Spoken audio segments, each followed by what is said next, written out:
ഉപ്പുതറ ചീന്തലാർ റോഡിന്റെ ദുരവസ്ഥയ്ക്ക് ഇനിയും പരിഹാരമില്ല. ഒരു മാസം മുമ്പ് നിർമ്മിച്ച റോഡും തകർന്നതോടെ ഇതുവഴിയുള്ള യാത്ര ദുഷ്കരമായിരിക്കുകയാണ്. ഉപ്പുതറ ഗ്രാമപഞ്ചായത്തും MLA ഫണ്ടും ഉപയോഗിച്ച് നിർമ്മിച്ച റോഡാണ് തകർന്നത്.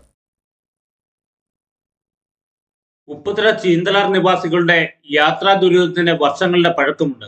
തകർന്ന റോഡിലൂടെ യാത്ര ചെയ്യാനാണ് പ്രദേശവാസികളുടെ വിധി. റോഡിന്റെ ശോച്യാവസ്ഥ പരിഹരിക്കാൻ ജോയ്സ് ജോർജ് MP ആയിരുന്നപ്പോൾ 16 കോടി രൂപ സെൻട്രൽ റോഡ് ഫണ്ടിൽ നിന്നും അനുവദിച്ചിരുന്നു.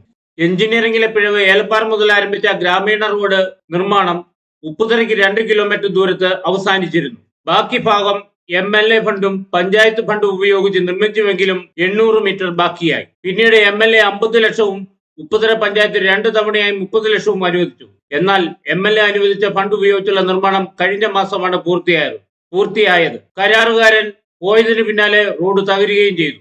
റോഡ് പണി ചെയ്തിട്ട് പക്ഷേ ഇത് വാസയോഗ്യം അല്ലാത്ത രീതിക്കാണ് ഇവർ പണിതേക്കുന്നത് എന്ന് പറഞ്ഞാൽ നമ്മളുടെ അടുത്ത് ആരുടെ അടുത്ത് എന്നാ ചെയ്യണമെന്നൊന്നും നമുക്കറിയത്തില്ല. റോഡ് മുഴുവനായിട്ട് നശിപ്പിച്ചിട്ടേക്കുന്ന ഒരു രീതിയാണ് കാണുന്നത്. എന്ന് പറഞ്ഞാൽ കോൺക്രീറ്റ് ചെയ്തേക്കുന്നത് തന്നെ പകുതിക്ക് നിർത്തിയേക്കാണ്, ബാക്കിയുള്ള പണി ചെയ്തിട്ടില്ല.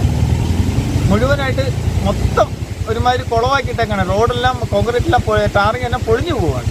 ഇപ്പോൾ ഇവിടെ മുതൽ ഉപ്പോറ വരെ അതാണ് സ്ഥിതി. റോഡിന്റെ നിർമ്മാണത്തിലെ പാകപ്പിഴയാണ് തിരിച്ചടിയായത്. ഐറിഷയുടെ നിർമ്മാണത്തിലും വലിയ ക്രമക്കേടാണ് നടന്നിരിക്കുന്നത്. മഴ കനക്കുന്ന സാഹചര്യത്തിൽ റോഡ് പൂർണ്ണമായും തകരും. ചീന്തലാർ മേഖലയിലെ തോട്ടം തൊഴിലാളികൾ ഉൾപ്പെടെ 2 കിലോമീറ്റർ ദൂരം താണ്ടണമെങ്കിൽ കുഴികൾ താണ്ടിക്കടക്കേണ്ട അവസ്ഥയാണ്. കരാറുകാരനിൽ നിന്നും നഷ്ടം ഈടാക്കുകയും റോഡ് സഞ്ചാരയോഗ്യമാക്കാൻ നടപടി സ്വീകരിക്കണമെന്നാണ് നാട്ടുകാരുടെ ആവശ്യം. Idukki vision news, Upputhara.